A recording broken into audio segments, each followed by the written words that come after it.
buenas tardes a todos.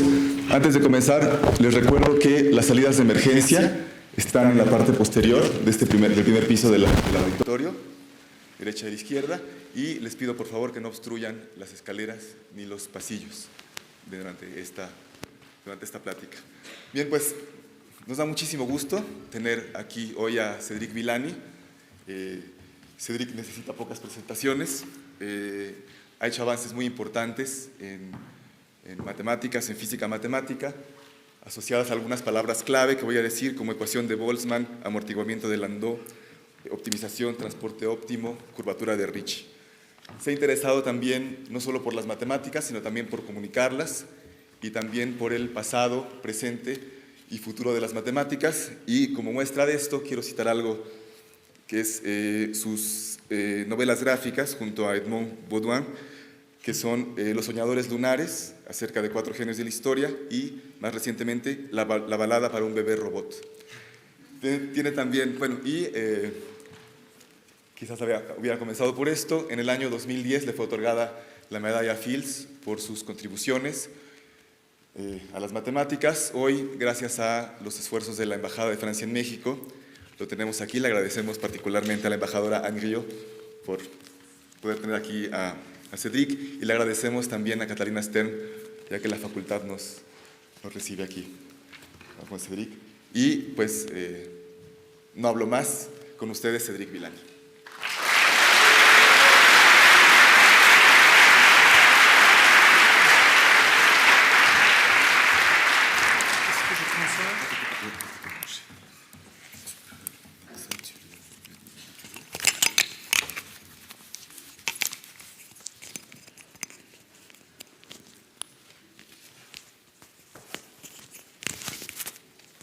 Okay.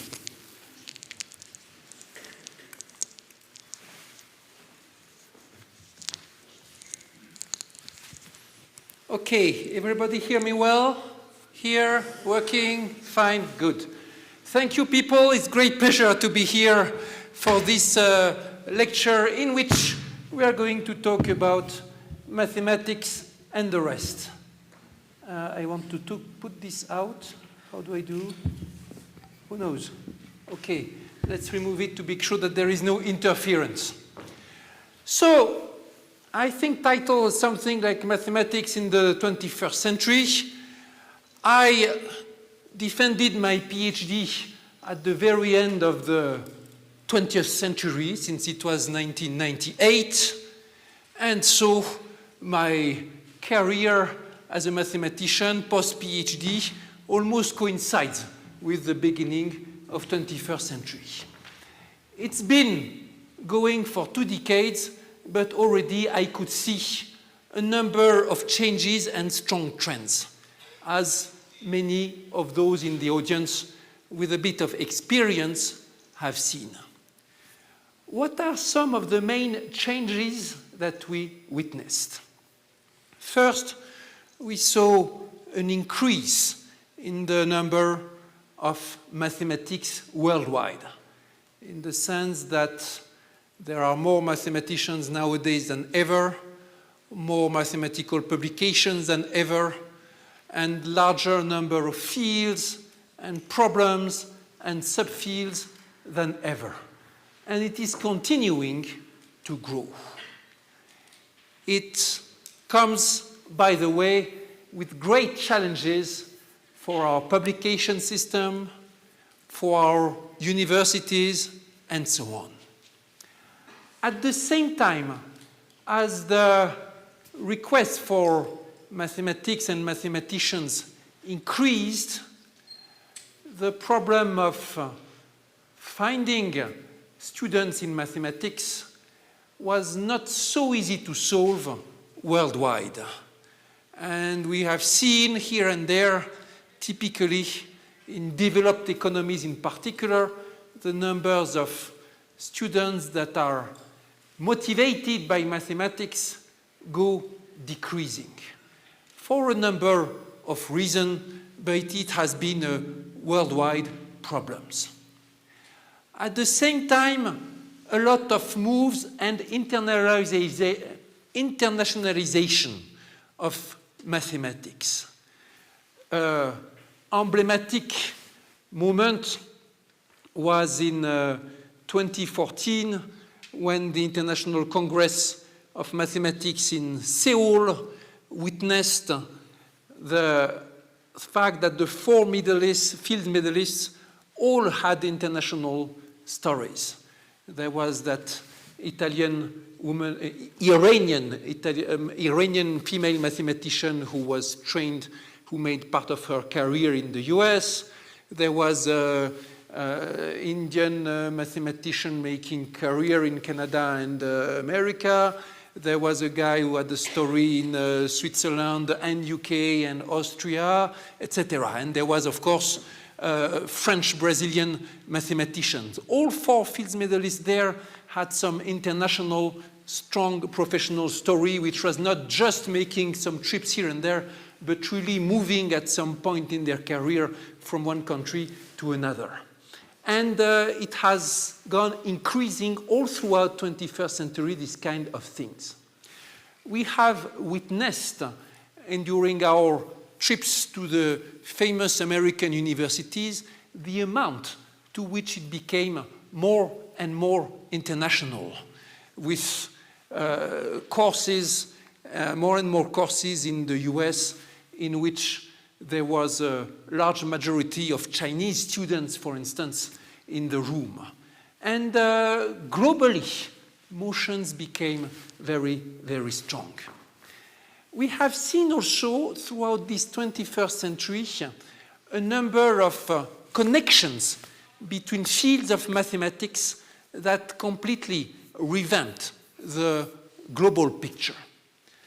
Most spectacular event was the famous proof by Grigori Perelman of the Poincaré conjecture, announced around 2002 and eventually accepted by the whole community a few years later after due verification, when Grigori Perelman received and refused the Fields Medal in 2006. And it was a very strong event about connection. It was not just that it was solving an important mathematical problem that was almost a century old. It was revamping the relations of geometry and analysis, because that very famous geometry problem about the shape of a possible three-dimensional universe was solved by a very fine analysis through partial differential equations in geometry, analysis of blow-up, etc. All throughout the world, in many places where there were these geometry teams that were not interested in analysis and sometimes saying, okay, the analysts are playing with their equations and so on, but it's not half as funny and exciting as what we can do with geometry. And then after the Perelman proof, they were going on saying, we need to hire some analysts to develop the geometrical analysis everywhere. And the status, the balance between the branches has been completely changed. And it was part of trends that saw increasing connections between the various fields. Part of my career was also in these connections. I started as a mathematical analyst, specialized in mathematical physics of plasma and gases. Then I kind of moved into, okay, mixture of analysis and probability, and then mixture of analysis, probability, and geometry. And was among a group of people who discovered strong connections between concepts of statistical physics, concepts of geometry and curvature in particular, and concepts of optimization, in particular concepts coming from economy. All put together had a big impact, and there I was, invited in conferences in geometry and so on. And worldwide in mathematics, a lot of these connections were taking place and reshaping the need for cooperation. But after having said all that, probably the most dramatic change in mathematics in the 21st century was in the relation to algorithmics and the fact that all these new developments from computer science were making use of advanced algorithmics to solve some deep and tricky problems.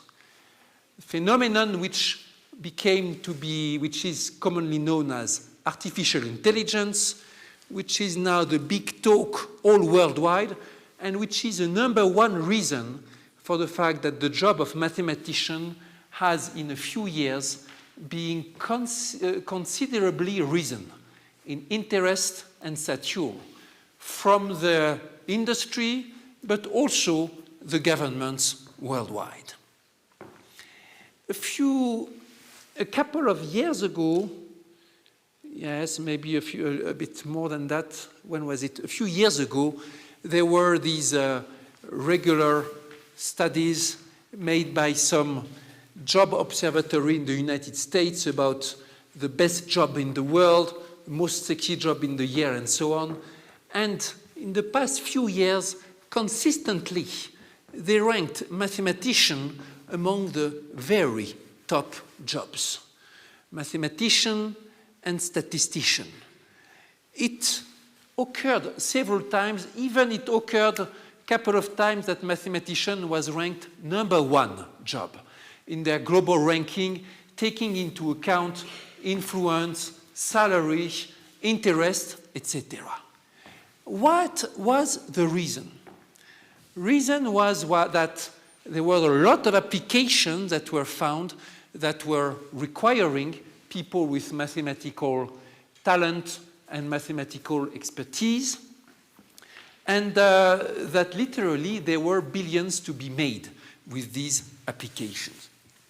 And some of the most famous examples have been, of course, the internet search, and the reason it took off was that the founders of Google understood that an efficient way to look for information would be to handle the global web network as a kind of medium in which you are going to perform some random walk to discover automatically, by exploring randomly the state where was concentrating the interesting information. The kind of reasoning that you get from a mathematical expertise and mathematical touch, in particular mathematical physics. Random walks appeared by analogy with the physics in science and the need to explain the motions of atoms or molecules. And at some point, it was a very important mathematical tool to prove theorems. But now it was becoming an important tool to make billions, because from the properties of these random walks, you could organize the information, and from the information, you could have access to huge market applications. This was one example, and then many others would follow. Let me go on and give you a short tour of some of the trends of this recent field with the eyes of a mathematician. And let me insist that this field is not new, but was renewed. And good reason to insist on this field is that first, it is the one that has most strongly contributed to change the status of mathematician in the past few years. Second, it is the one that has come with the biggest opportunities and the biggest threats for the image of our discipline. And third, it has become also a stake of nation policy everywhere. First image, which is to make us think about the concept of algorithm and the use of mathematics in practical recipes.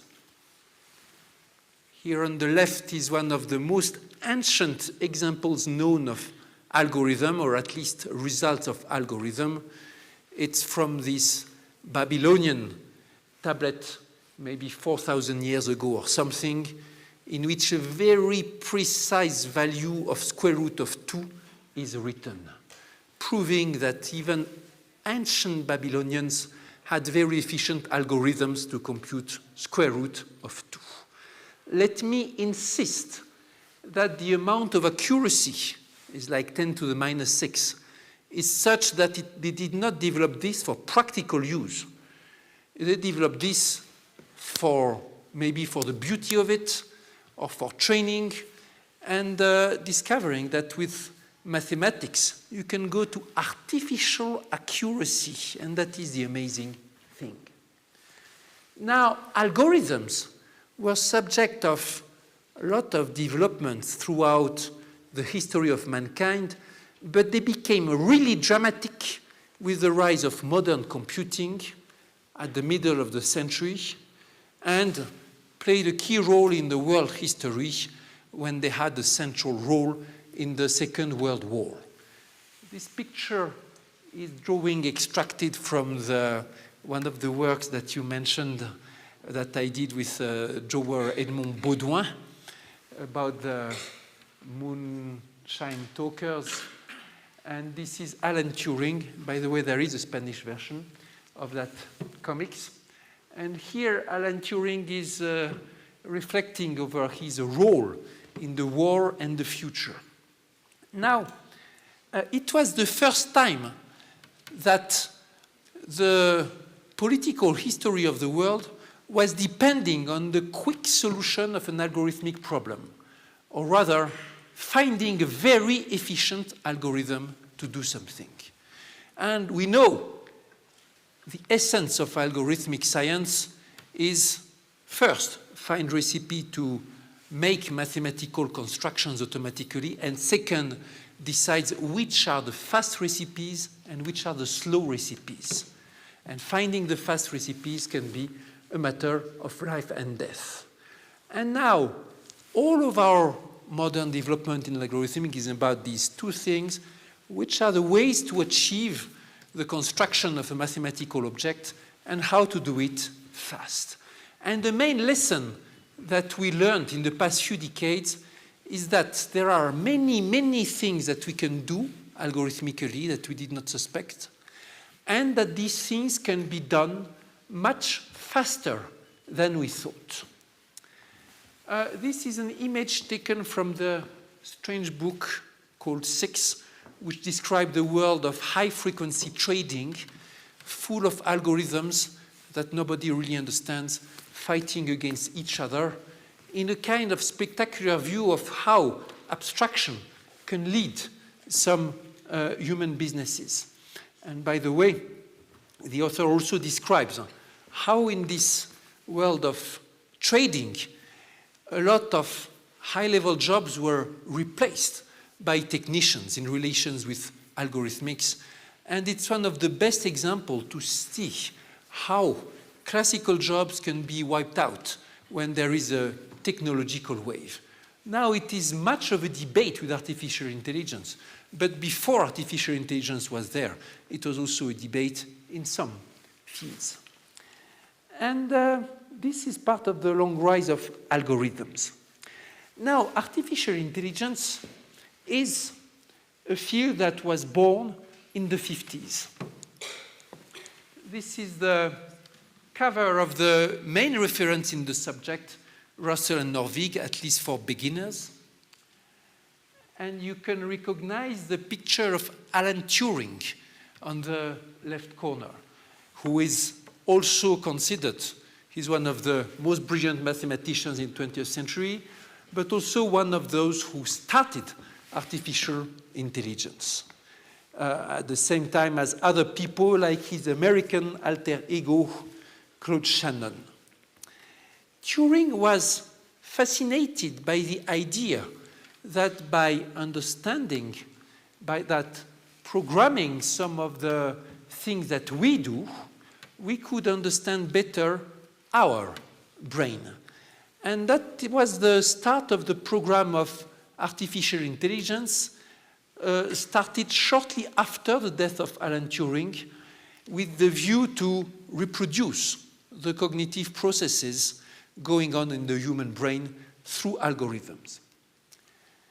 It was understood after some time that the task was much too demanding and that human cognitive processes were very mysterious, and to this day we are still unable to reproduce them by algorithms.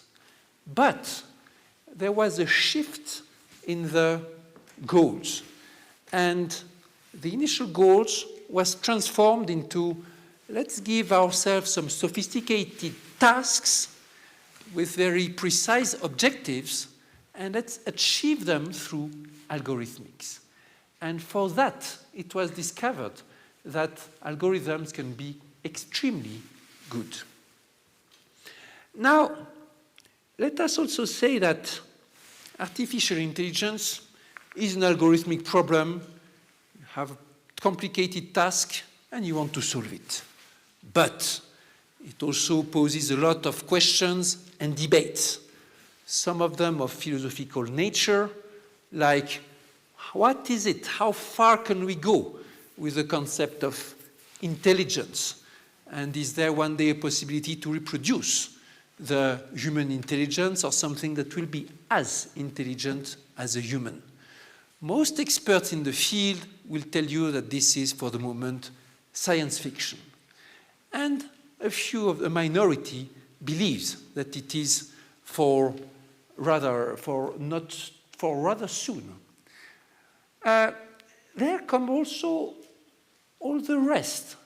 The fact that if algorithms are able to do some tasks which the humans were doing, then they may replace the human tasks in many respects. And that has caused a lot of discussion. Last year, at the Web Summit conference in Lisbon, which is like one of these world events of convergence where people from the government meet the people from the tech, etc., and information worldwide, and this was the talk of everybody. How will the jobs be replaced by the algorithms, etc.? And there has been a lot of publications with that. Let's go a little more in the AI, or artificial intelligence, job and ask what it means. First question about intelligence is to find, when you want to find some intelligent solution, you want to optimize, that is, find some good solution with respect to some objective. And you also typically want to apply it in situation that depends on a lot of parameters. And how to optimize? All of a sudden, it becomes part of the field of optimization, which has a long history, but for which there are not many general methods. By far, the most popular method for optimizing is to use gradient flow, which means, roughly speaking, if you have to find the highest point in a landscape, you will try to always go up and follow the highest gradient until you reach some summit. This is very, very crude because you can be trapped in a local optimum. And there are a number of methods to put this in combination with some dose of randomness to avoid this. But it's amazing that even this very simple principle is one still the most popular when it comes to optimization for very sophisticated and popular algorithms. I will come back to it later, but with all the buzz that there was recently about neural networks and their amazing applications, the theory is all relying on gradient flow. Other way to optimize is to use competition and to mimic natural selection. And this also was made. Probability, stochastic, Monte Carlo was put on top of all this. And linear optimization is a particular subfield of optimization in which problems and methods are linear and in which more methods are available. Second thing about intelligence is learning. You say that something is intelligent when it is able to adapt and to improve from knowledge. One of the oldest experiments of learning in an automated system is this automated mouse by Claude Shannon. You can see the movie online. It's hilarious. And you see the mouse, which was called Theseus, that learns his way out of the labyrinth. And since then, there have been this development of a number of methods trying to learn in various ways from experience. To the point that most experts of artificial intelligence nowadays prefer to be called experts in machine learning, which is the automated learning process. Now, why is it tricky in applications?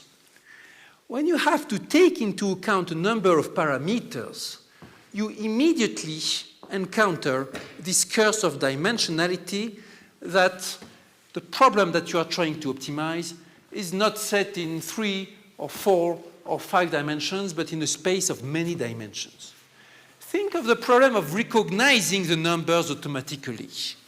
If your numbers are written as in the old-fashioned ways, for like, you see the clock that there is in this room, it's very easy to recognize 114 or 115 because it's very much normalized.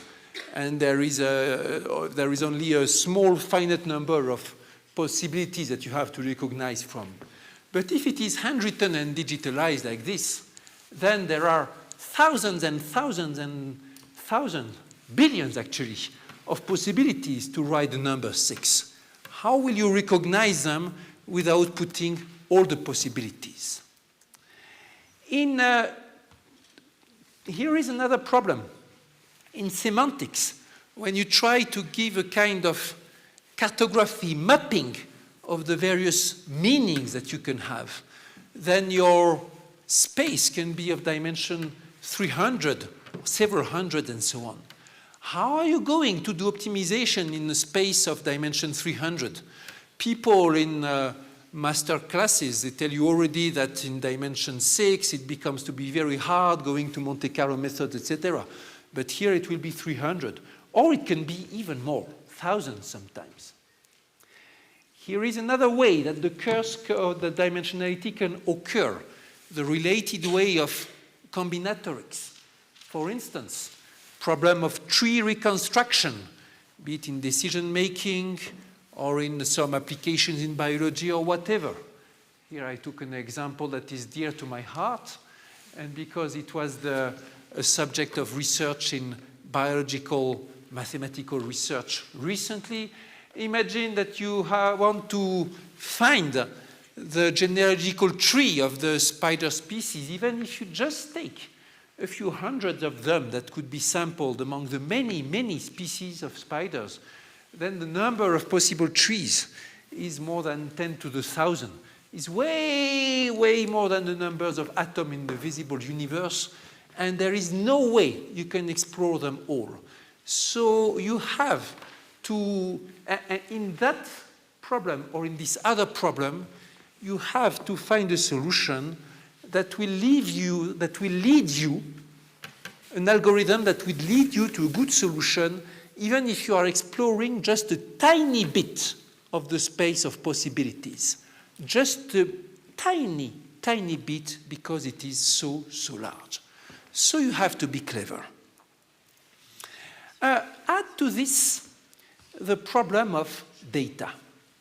Okay, we all know and we learn that it's not easy to gain wisdom from knowledge, and also that it's not easy to gain knowledge from information. Nowadays, information is all around, but there is too much information, and it's so difficult to recognize what we should retain. But already is crazy the amount of data that there is all around, made with all kinds of sensors, and from which you want to take the information. one of the main features of science in 21st century is that data have arrived, in the sense that amounts of available information from which to draw the conclusions has grown like crazy, is still growing exponentially, which is the reason why in a couple of years you produce more data than from the ever in the history of mankind before, because it's exponential growth. The beliefs which are behind all the techniques of big data analysis around are these two. First, even if you have an enormous number of parameters, maybe it's several hundreds, it will all boil down to a small number of interesting parameters. Maybe 4, 5, 6, 10, but not 100. And second, these parameters, we may let the algorithm discover them, or organize them, or understand how they are related to the amounts of data, with the ability to learn without being explicitly programmed. Let's take an example for the first, which was very spectacular and went into public scrutiny a couple of years ago. Models of personality. Personality of a human being is something that is extraordinarily complex. And you would imagine it can depend on hundreds or thousands of parameters. But if you want to do something with humans, you don't need to know all their personality. Maybe a few traits are enough. If you are in the industry, you want to know about your consumers, what kind of products they will buy, what kinds of reaction they will have. You wonder what will be the most efficient thing to satisfy your customers, etc. And so on. And people studied and found out, and it was a combination of mathematics and social sciences, that you can make reasonable, interesting models of personality based on just 5 parameters. It sounds grossly small, but it works, in the sense that working in the algorithms with these 5 parameters, you can make algorithms that convince people depending on their personality, or that manipulate them, that satisfy them, and so on. And it has been part of the public scandal about the past elections, be it in the American presidential elections or the Brexit vote, and it's still debated whether manipulation which went on through some of the techniques did have some effect or not. It's very clear nowadays that technically you can do enormous manipulation using these kind of methods, because you will recognize the personality of the consumers based on their interaction with the internet, and you will be able then to manipulate them. It has been proven that with just a few dozen clicks, you can determine with very high probability in the US whether the person who clicked is black or white, or votes Democrat, or votes Republican. It's very humbling to realize how much humans depend on these few parameters. We thought that to understand what goes in our brain, it would require so much information, but actually, with 50 clicks, you know with quite a good probability what kind of person you will react. Now, with this in mind, what are the goals that people are pursuing when they want to put in mathematics these complex tasks? The goals may be to compress, like you have this enormous information and you want to reduce it to something that is small and you can retain.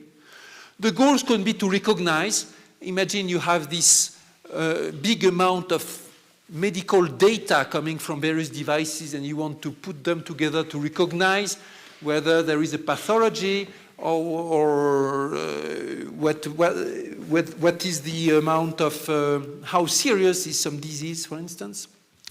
Or You want to react, like if you want to put your car in algorithmic, you want that the car is able to avoid other cars when it drives, that it can accelerate or decelerate, etc., depending on the situation.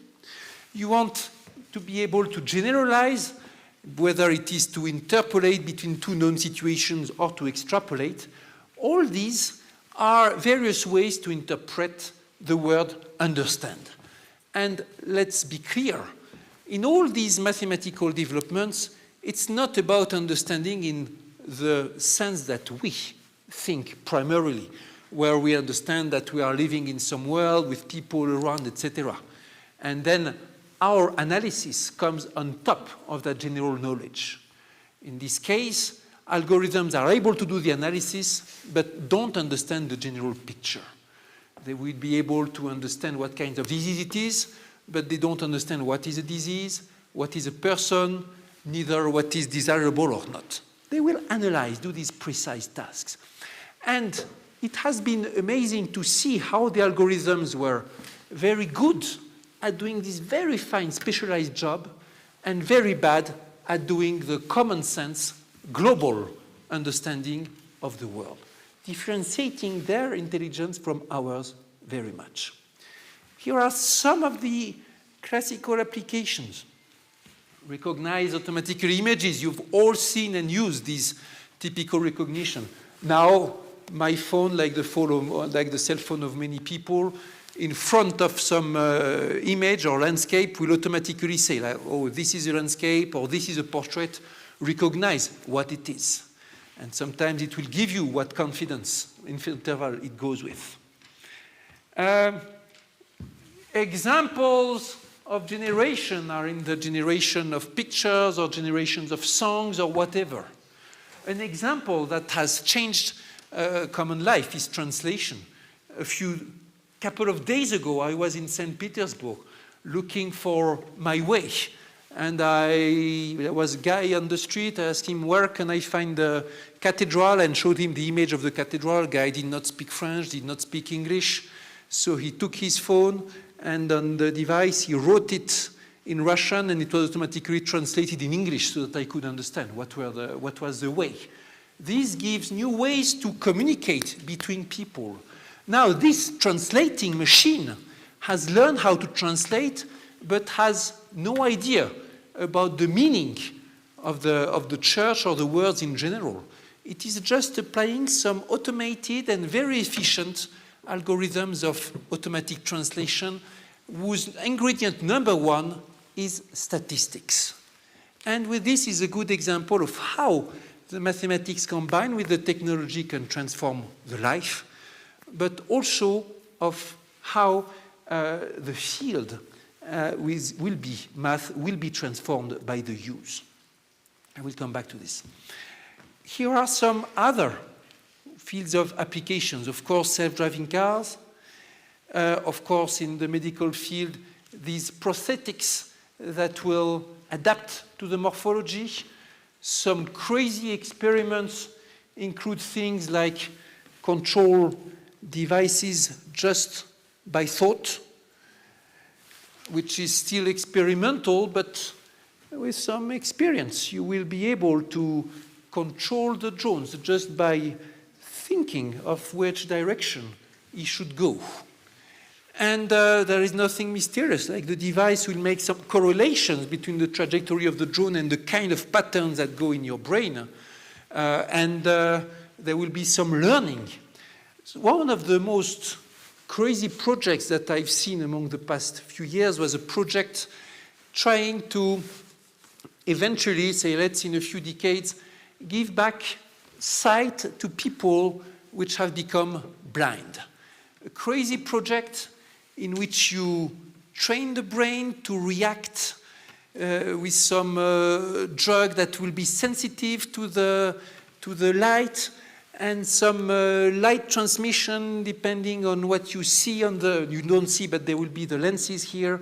So here analysis, partly hardware, partly software, resulting in some light signals that are shown to your brain and that will react. Completely crazy. But all the bricks are there.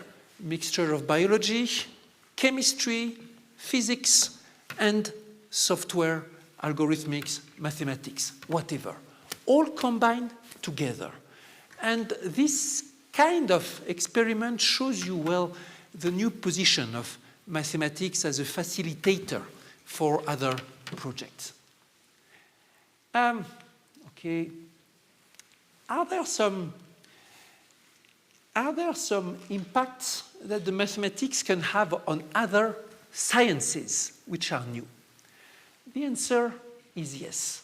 And we all know how mathematics transformed other fields, starting from physics, but then moving to biology, etc. Also, the recent big data developments do have some non-trivial conclusion and implications in other sciences.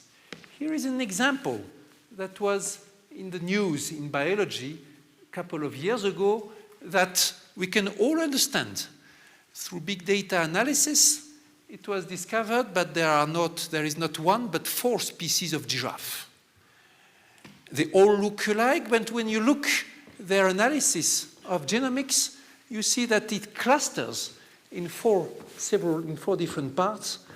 And the resulting article in which it is explained why you should believe so is all filled with keywords such as convergence of Monte Carlo Markov chain and fine statistics analysis that very few biologists are trained to understand. Based on a software that uses, these are keywords, Bayesian Monte Carlo Markov chain inference package, with a wide range of coalescent models, including the use of temporally sampled sequences. Now with this, we see that the mathematics, modern algorithmics has exported also in other sciences. Mathematics recently is being tried to overcome one of the most famous mysteries in biology, which is making the connection between the genotype and the phenotype. Genotype is the sequence of A, B, A, C, G, T, etc. Phenotype is the result, what we see, our proteins, our functions, our traits, etc. And it's so difficult to connect them. And the statistical approach to that is conceptually depressingly simple. Like, let's consider that there is a function to learn, which is the function that maps the genotype onto the phenotype. And let's use mathematical learning or machine learning to emulate or reproduce this function by giving the algorithm a large number of couples, genotype, phenotype, genotype, phenotype, and see how it runs. And here is the kind of results. So in this demonstration, the researcher shows how, based on the genetic code, the algorithm will reconstruct what face you should have. You can do this in principle with the DNA of your baby if you are a pregnant woman. And the algorithm will give you the face that your son or daughter will have as a grown-up. Interesting and scary. Here is a comparison with the two. You see here he applied it to himself.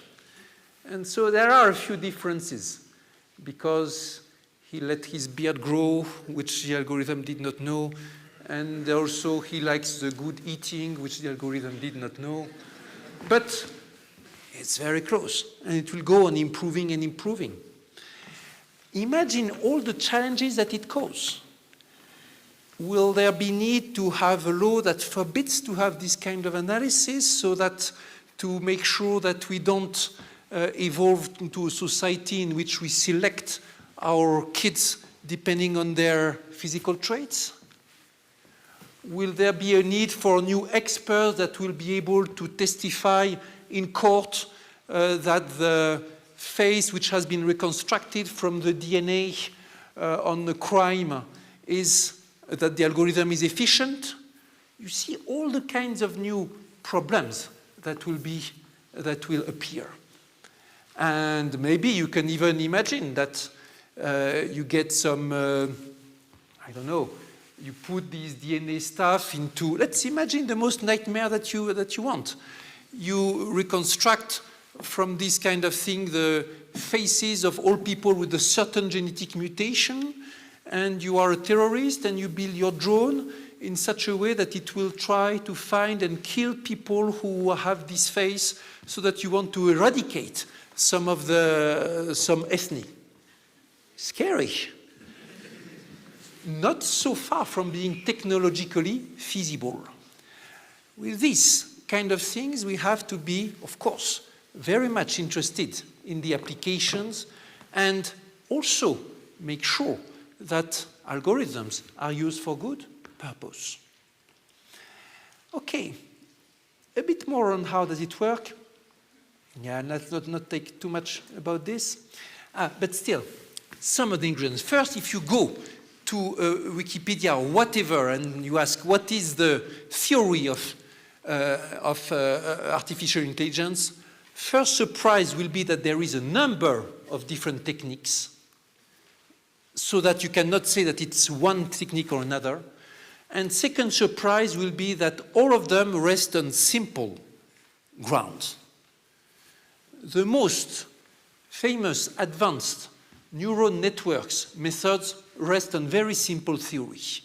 What is tricky and interesting is the way you use it and the way you calibrate things and the tricks. But the basic theory remains simple. And there are deep, big theoretical mysteries in there, which is an interesting change of paradigm from historically. When computers were invented, their first task was to solve differential equations. There was a good theory for differential equations, and people wanted to compute the solutions. For Neumann, Shannon, Turing, they were all fascinated with the solutions of differential equations and partial differential equations. Nowadays, we're able to compute solutions of a lot of things, but we don't understand the theory behind. I told you about one of the methods of random walk. I told you about Google. Let's see how it works in practice for the Google type algorithm. The very basic principle is very simple, but needed a mathematical mind. And it will go down history as one of the occasions in which mathematical thinking changed our day-to-day life. So in the PageRank, which was the first baby model of Google algorithm, you say, okay, there is information all around, and that information is hidden in the web somewhere because people have the information. But I want to know where that information is most concentrated. Now, these are the web pages pointing at each other, because when you are on the internet, when you want to attract the attention of people to something interesting, you make a pointer, which is an HTML link.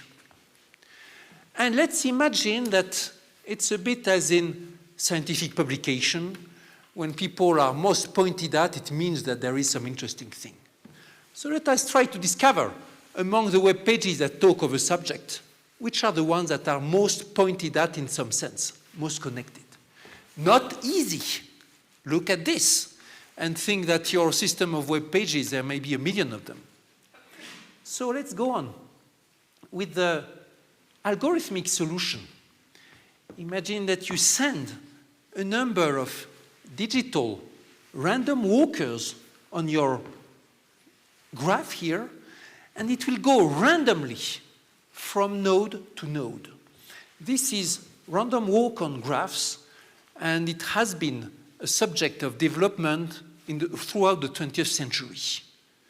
All throughout the 20th century, random walks in which your system goes randomly from one direction to another were used for developing lots of things in mathematics. And the big change in 21st century is not that there was a new theory of it, but the fact that it was applied to these problems at such scale. So let's go with these random walkers and see where they have the most tendency to accumulate. And the philosophy of PageRank was to say, that is where I will look first for finding the information. In this case, we see the two nodes which are most preferred by the walk, and so which will be the ones designated by the algorithm. Okay, see here, you may think at the beginning that if we want to understand where the interesting information is, we need to have some understanding of the way the graph is organized. But where is the understanding here? We forgot it.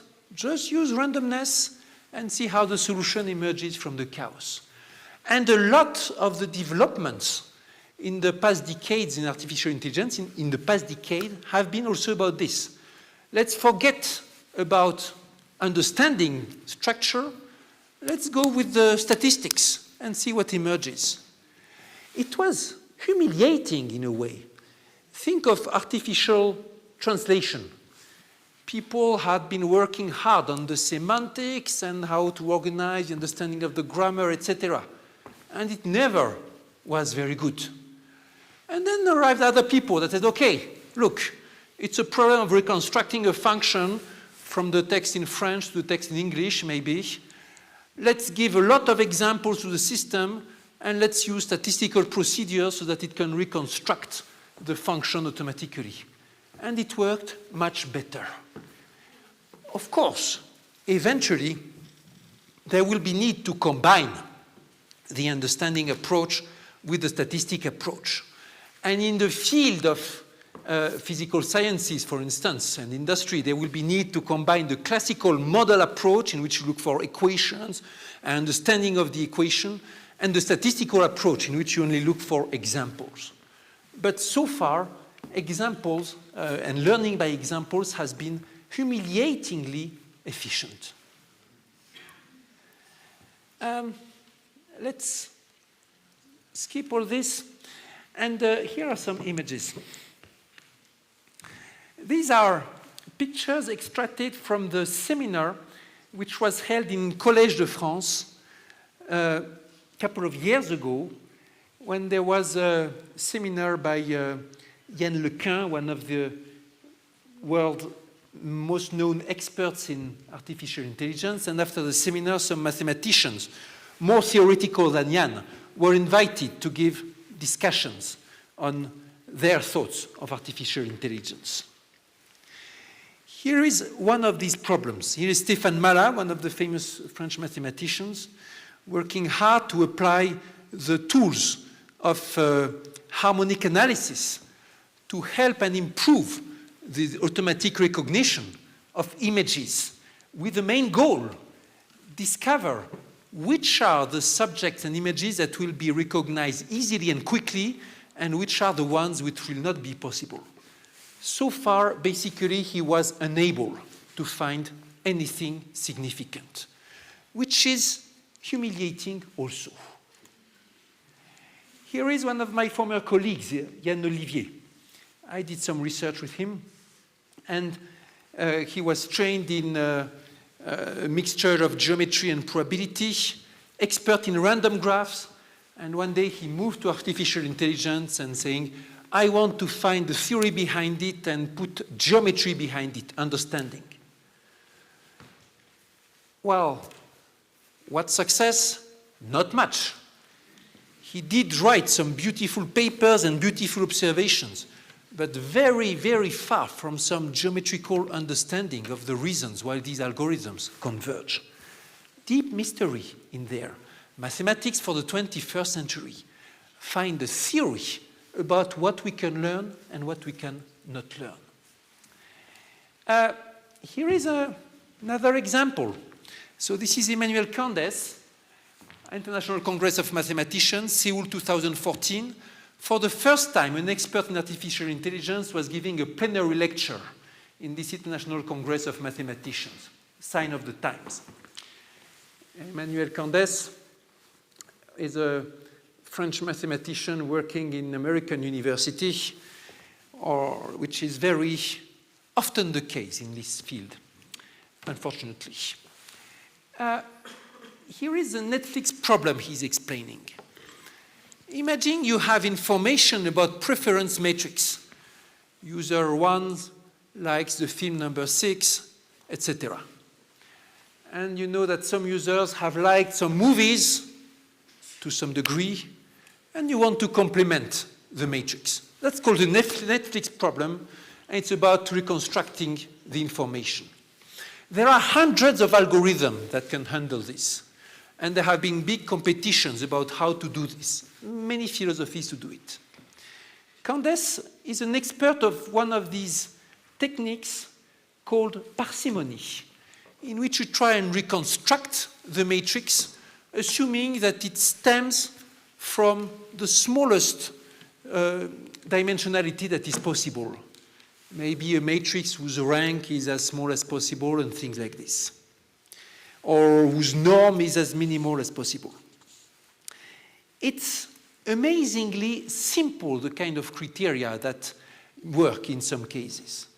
And he has shown, for instance, in some real matrix, that you can reconstruct sometimes 100% of the missing information just by guess. And he showed that this is the case. They showed that this is the case, ingredients for success. If solutions are structured, that is, they eventually depend on the small numbers of efficient parameters, and you have methods for an efficient method for optimizing among all possible solutions, and there is no bias or there is incoherence in the statistics that you are looking for. That is, there will be no bias in your sampling. This is also a typical example of 21st century mathematical problem, in which you try to give a mathematical theory explaining some of the success of modern-day algorithmics, showing and trying to estimate how many entries you will need to know for the success. Candace went on to show that applying these techniques of minimal norm reconstruction, you are able to reconstruct images with very little information. For instance, you make the Fourier transform of some image, you throw away 95% of the Fourier transform, and from the 5% that are remaining, you are able to reconstruct all the rest. It works if what you throw out was random, and if the image that you took was something structured, maybe an image from a living body with some organs. And he showed how you can apply this in collaboration with medical doctors to divide by almost 10 the times that you have to stand in a device, the time that you spend in a device by magnetic nuclear resonance to get your image. That is also a typical example of 21st century collaboration of mathematicians with other fields. It's a collaboration that requires working closely with teams that are interdisciplinary on the problem. It's not that you have the theory and then the application comes. It's that you have to mix the teams so that the application can be developed. And it's a trend that is growing more and more nowadays. I think I kind of over-timed. Who is the master of the time here around? What is the situation? Go ahead. Should go ahead? Okay, let me just spend 5 more minutes, and then there will be a few questions maybe, on an event that made the headlines recently in artificial intelligence, and which was this Go problem that you all heard about. What can we say about it? First, I told you about the neural networks. What is a neural network? Something that tries to mimic the kind of device that nature has put in place for encoding our intelligence, which are the neural networks, in which each unit is very simple and makes a very simple operation, but the combination can be highly complex due to the choice of connections. In this case, imagine that each of these boxes would stand for a neuron, and there is connection from one neuron to another. Each neuron may be connected to many other neurons. Some of the connections will be strong and others will be weak. Each neuron receives information from some other neuron. Information is in the form of some number, intensity of the signal. And through the canal, there will be a wave. For instance, if the canal is thin, you will perceive the influence in a small way. If it is large, in a larger way. You do the integration of all this, and then you decide to transmit the signal or not, like something binary. Or usually it will be with the sigmoid function, there will be some kind of threshold. This operation is very simple. But the combination of them can be very complicated. And in this, you start with an image. Maybe you take some basic Fourier transform of it, low mode, high mode, etc.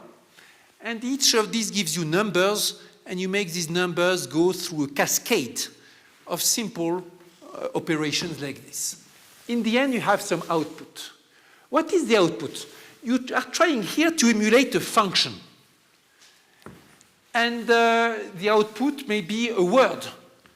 For instance, cat if the image is a cat, tree if the image is a tree, etc. And in a neural network, you start with some, we have a bank of examples, maybe, and you try to make sure that your neural network reproduces the examples. You give it examples like xy, like y is the image of x, and you want it to be able to emulate the function f, which is unknown. And you arrange the coefficients through some descent algorithm so that it matches. Okay, principle is simple. Then there are many complications and tricks. Here is the paper, the scientific paper corresponding to the experiment that made the headlines worldwide. When this Go algorithm beat one of the most famous Go players in the world. When I started my career, or even later, I mean 10 years ago, when I was discussing with people who were experts in probability and automating games, they were telling things like, you know, Go is very tricky, amazingly interesting, because it's very difficult to encode which are the good strategies in Go. And the combinatorics is monster, and this should be approached in a probabilistic way. I remember a conversation with Benderin Werner about this. And it was a surprise to everybody when this Go algorithm was obtained. How does it work? Vexingly efficient, as I say. So, how does it go into the kind of network, neural network that we are saying? Well, if you want to program your Go algorithm, basically you try to emulate the function that maps the configuration to the next move. In this configuration, I do this move. In this other configuration, I do that move, etc. So start with a lot of examples from the grandmasters, all the games that they played, feed this into the neuron algorithm so that it learns to reproduce the moves of the grandmaster. If you do this, it will never be better than the grandmasters. So then you have to use more power. That is what they call reinforcement, and which goes in the exploration of other configurations. And in this way, the program was able to find some moves that humans never thought of. In one that was particularly commented, commentators, when they first saw what the algorithm had played, they believed it was a mistake. It looked like completely out of the box, maybe beginner's mistake or whatever. The human player was so much destabilized that he had to leave go out, light some cigarette or whatever. Like, what is this? It turned out it was an absolutely great move. Nobody had thought about it, which shows that these algorithms can be creative. not necessarily efficiently, because to find this move beforehand, to find the strategy, the algorithm had made a number of computations that no human will be able to ever make. Even if you put all mankind thinking for millions of years, it would not suffice. So it's brute in some sense. But in the end, you find something more on the theory. Treaties of Go that will be written 10 years from now cannot be the same as those of now. And algorithm has changed this. Let me also mention that later, and you may have read about this in the newspapers, they made another version of the Go that did not even need it to start with the human knowledge. Started from zero. It was able to be very efficient and even to beat the first program that would beat the humans. Very interestingly, in this case, as in many other cases of artificial intelligence, we end up discovering something about ourselves. And examples have been in all fields. But in this case, we discovered, as Demis Hassabis, the creator of this program, insisted, we discovered that we humans are much worse players of Go than we believed. We believed we were great. People were even making theory about it. Eventually, we discovered we are not nearly as good as we thought. And it will be the case for a number of other fields. Let me not say more. And yes. This is also a typical book of the 21st century in math. I was mentioning it moments ago for a mathematical audience. With the big powers of algorithms, we have come to realize, and industry has come to realize, and governments have come to realize that mathematics has great power for many applications. At the beginning of this lecture, I showed you the image about mathematics and algorithmics being used in finance. And you remember how in 2008 there were all these big debates about the world crisis and how mathematical algorithms were involved in it. But now it's the same with all subjects. That great power can be used for good or for bad. And mathematician Cathy O'Neill has argued in this book that it can do a lot of harm. She chose to focus on the dark side, also to compensate for the fact that there are so many people focusing on the bright side. And it's good to balance things a bit. You see the subtitle, How Big Data Increases Inequality and Threatens Democracy. And it's a book that takes example after example and analyzes them in a very thorough way. In some cases, the harm is done through poor ethics. In other cases, it is done through clumsiness and lack of competence. Either way, we need to be aware of this. It was, for a long time, there was debate about whether statistics should be considered as part of mathematics or outside mathematics. In America, very often, they say, in the United States of America, they would say statistics is apart from the math, but in France, we consider statistics is part of math. The reason being that you cannot apply statistics if you don't know about the problem you are working on. And there are famous examples of great statisticians who arrived at the wrong conclusions because they applied their statistical theory to fields that they did not know of. And now, with the subject of algorithms, modern algorithm, it's a bit the same. You cannot apply it well if you don't know well the field that you are working on, and analyze the performance in light of it and work with people from the field.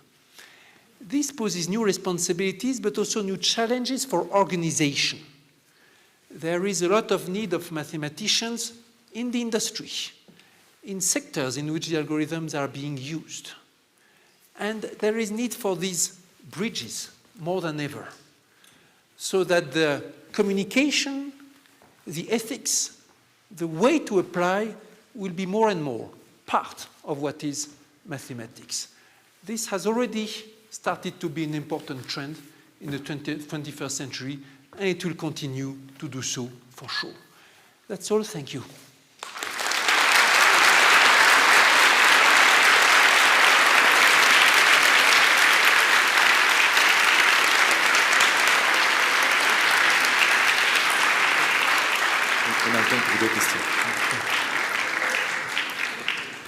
Bien, tenemos tiempo para un par de preguntas.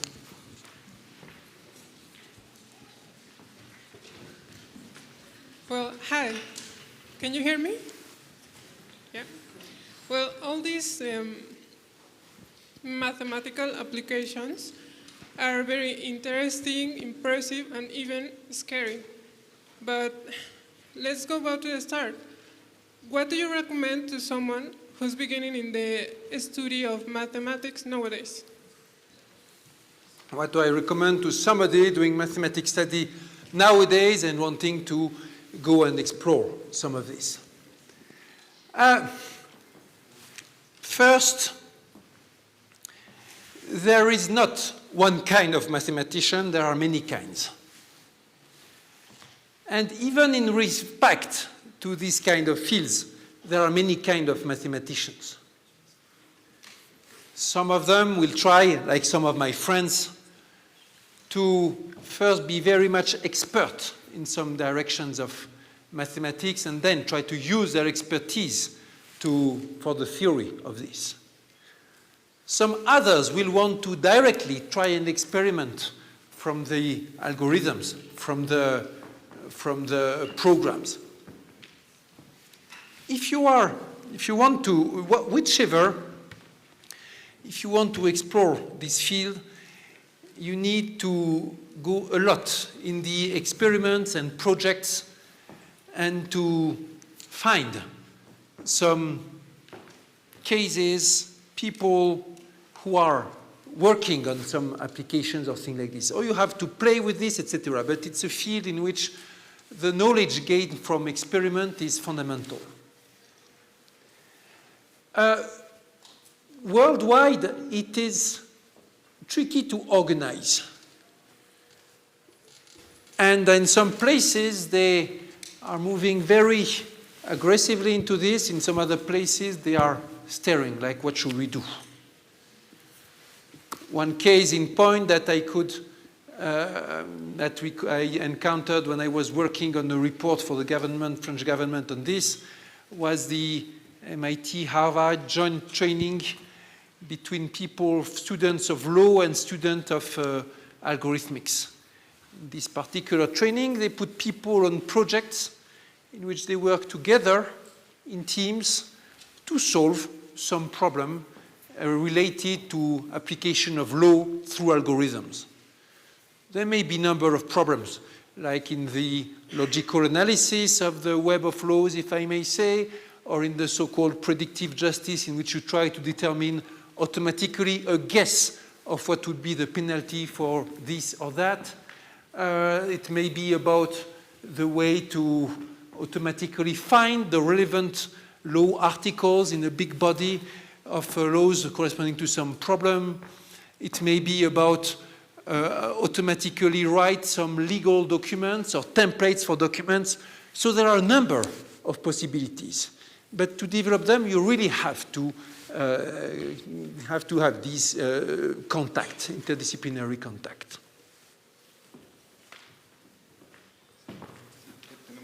Tenemos tiempo para otra pregunta. And I will add, within mathematics, let's say within classical mathematics, the fields which are closer are those of statistics, random processes, optimization, Monte Carlo in general, plus a little bit of other things. Hello. What's your opinion on this quote from Albert Einstein? How can it be that mathematics, being after all a product of human thought, which is independent of experience, is so admirably appropriate to the objects of reality? It's a big mystery, but that is one of the beauty of the world and the science, that the universe can be understood. Well, remember that Einstein was working in physics, mathematical physics, fields in which there has been amazing success in discovering mathematical laws for the universe. And it's true when you think of all the variety of situations that there is in the world and of systems wherever. It's amazing to think that it will boil down to a small number of equations. It's a bit, remember, I was saying all the big assumption in big data analysis is that from this whole variety of possibilities, it all boils down to a small number of parameters. And when it goes to astrophysics, for instance, people will tell you, yeah, it all boils down to this parameter, that parameter, just a small number of parameters, or maybe 10 parameters, but not 1,000. That is a mystery. Now, one has to be careful also with the fact that for biologists, life sciences in general, situation is much less satisfactory.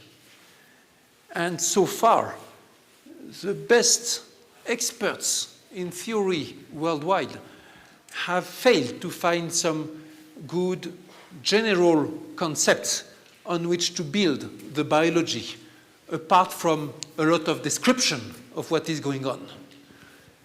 And it's also amazing to realize that the connection between physics and mathematics has given rise to a large number of illuminating mathematical concepts.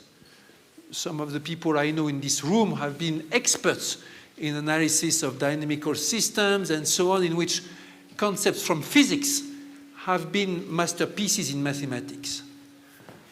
But so far, study of biology led to almost no new concept in mathematics. Okay, neural networks may be an exception, but it shows that so far we seem to have failed in finding the great concepts and tools to explain things like self-organization of living matter, appearance of organ functions, I don't know, good theory of disease and repair, and so on. And we don't know how things will evolve in the future in this respect. Computer theoretician Leslie Valiant has argued in a beautiful, even if a bit obscure book, that there should be a deep connection between the evolution of life and the emergence of patterns in artificial intelligence recognition processes, and that the combination of statistics and complexity theory should be key to understand these things. And he expresses the view that some fundamental facts about the universe organization are still very far from our understanding. So this, with this in mind, time will tell, hopefully, whether the Albert Einstein quote also applies to the big field of life sciences or human activities and so on. Okay, thank you.